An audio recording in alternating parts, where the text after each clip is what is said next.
Pour un conducteur professionnel, inspecter son véhicule lourd avant de prendre la route constitue une des tâches les plus importantes. Il y va de sa sécurité ainsi que de celle des autres usagers de la route. Prenez note que dans cette vidéo, nous mentionnerons les éléments prescrits par le règlement, mais également certains éléments qui sont essentiels à vérifier en tant que conducteur professionnel. En premier lieu, allumez l'ensemble des phares et des feux ainsi que le clignotant gauche et positionnez-vous en avant du véhicule lourd. Vérifiez le bon fonctionnement des feux de gabarit et d'identification du véhicule, les feux de positionnement, les feux de croisement et le fonctionnement du clignotant gauche avant. Vérifiez qu'il y a absence de traces de liquide au sol et que le camion n'est pas affaissé.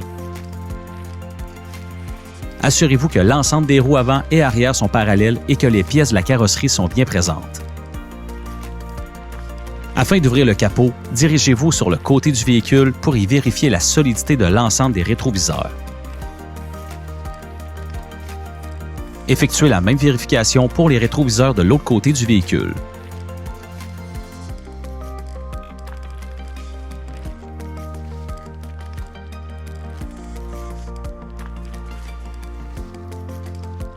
Sous le capot, vérifiez que le niveau du liquide de refroidissement est conforme, que l'ensemble général du bloc moteur ne présente aucune fuite apparente et le niveau d'huile moteur.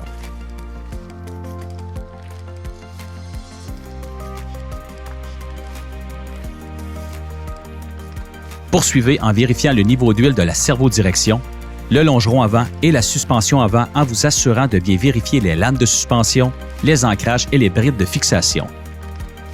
Inspectez la semelle afin de vous assurer qu'elle ne présente aucun corps étranger ainsi que l'usure du pneu sur l'ensemble de la surface accessible.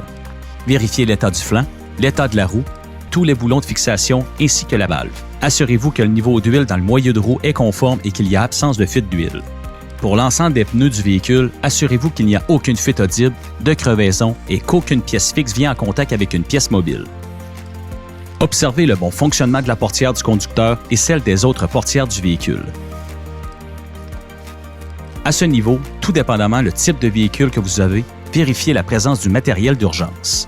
Profitez-en pour vous munir d'un marteau qui vous permettra de bien vérifier si la présence de crevaison sur l'ensemble des pneus. Poursuivez en observant le longeron sous la cabine du véhicule et des traverses visuellement accessibles. Vous devez observer les fixations du réservoir, la présence du bouchon, de même que d'éventuelles fuites du réservoir autres qu'un suintement. Poursuivez en vérifiant le longeron jusqu'à l'arrière du véhicule.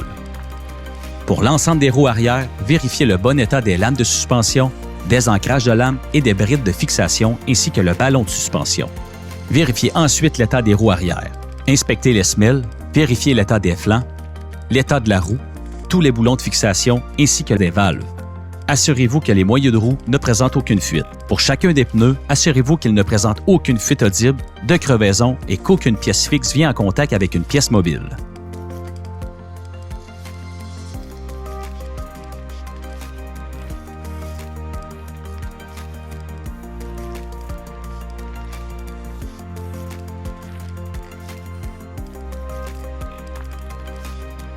Poursuivez en vérifiant le bon fonctionnement du feu de positionnement latéral. Rendez-vous ensuite à l'arrière du véhicule pour vérifier le bon fonctionnement des feux de positionnement arrière, les feux d'identification, le fonctionnement d'au moins un clignotant situé du côté gauche du véhicule et le feu de plaque d'immatriculation. Observez également le parallélisme des roues et le bon état des traverses qui seraient accessibles visuellement. À ce stade, vous pouvez demander l'aide d'un collègue afin de vérifier le fonctionnement des feux de freinage. Retirez le clignotant gauche afin d'appuyer 2 fois sur la pédale de frein. Appliquez ensuite le clignotant droite et vous pourrez en faire la vérification lorsque vous reviendrez à l'arrière du véhicule.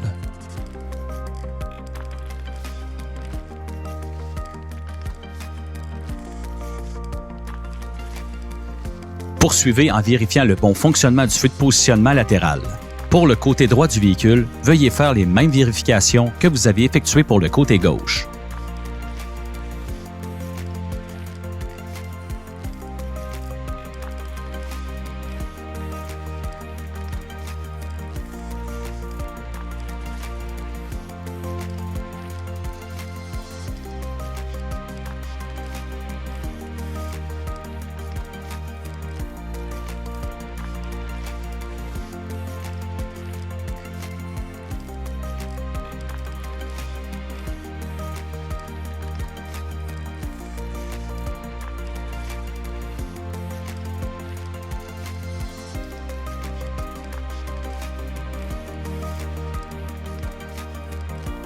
Si la situation s'applique, c'est à ce moment que vous devriez faire les vérifications en lien avec les normes sur l'arrimage de cargaison.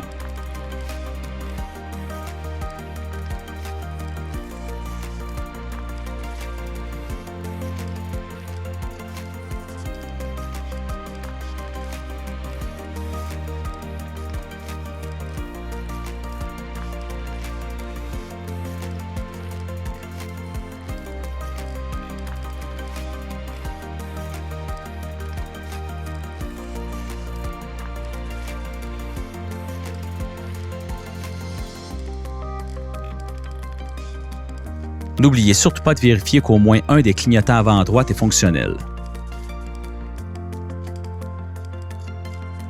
Pour la suite de la vérification, fermez le capot du camion et rendez-vous à l'intérieur de la cabine, toujours en utilisant 3 points d'appui.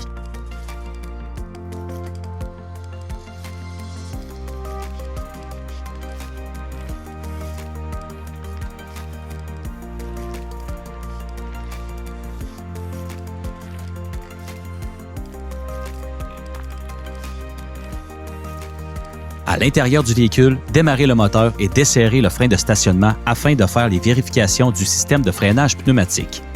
Appuyez à plusieurs reprises sur le frein de service afin de s'assurer que les avertisseurs visuels et auditifs de basse pression d'air se mettent en marche à une pression supérieure à 55 livres pouces carrés. Lorsque le test est concluant, vérifiez ensuite le rendement du compresseur.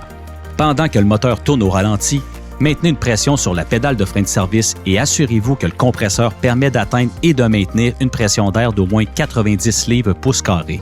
Pendant que vous effectuez ce test, vérifiez l'état du pare-brise ainsi que les vitres latérales. Vérifiez l'état des rétroviseurs et les ajuster au besoin.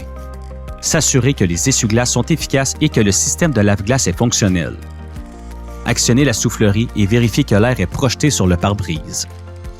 Toujours en s'assurant que le compresseur permet d'atteindre et de maintenir une pression d'air d'au moins 90 livres pouces carrés, laissez le moteur tourner et assurez-vous que le compresseur arrête de fonctionner à une pression d'air qui se situe entre 117 livres pouces carrés et 137 livres pouces carrés. Pendant que vous effectuez ce test, vérifiez la solidité du volant, que la colonne ajustable demeure dans la position choisie, ainsi que le klaxon. Vérifiez l'efficacité de la servodirection, toujours en portant une attention particulière au compresseur qui doit cesser de fonctionner à une pression d'air qui se situe entre 117 et 137 livres pouces carrés. Vérifiez la solidité et le fonctionnement du siège, qu'il a absence de senteur de monoxyde de carbone à l'intérieur du véhicule et l'efficacité de la ceinture de sécurité. Après vous avoir assuré que le compresseur a cessé de fonctionner à une pression d'air entre 117 et 137 livres pouces carrés, arrêtez le moteur et maintenez une pression sur la pédale de frein de service afin de vérifier l'étanchéité du système de freinage. Observez s'il a une fuite visible sur les manomètres ou audible.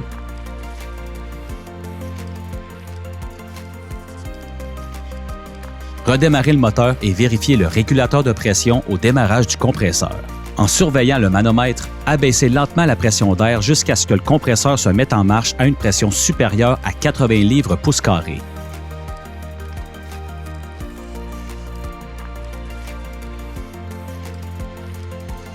Appliquez le frein de stationnement afin de s'assurer que le frein de stationnement retient le véhicule. Pour ce faire, mettez la transmission en marche avant et tentez de faire avancer le véhicule en appuyant légèrement sur l'accélérateur. Desserrez le frein de stationnement et avancez légèrement le véhicule en s'assurant que l'ensemble des roues tourne librement. Appuyez ensuite sur le frein de service pour vérifier son efficacité. Remettez la transmission au point mort. Appuyez et relâchez l'accélérateur afin de s'assurer que le moteur revient au ralenti. Si vous avez un camion muni d'une transmission manuelle, pensez à vérifier l'efficacité et le bon fonctionnement de la pédale d'embrayage. Par la suite, remplissez le rapport de ronde de sécurité et assurez-vous d'avoir la liste 1 à l'intérieur du véhicule. Pour plus d'informations, référez-vous au guide de la ronde de sécurité produit par la Société de l'assurance automobile du Québec. Bonne route!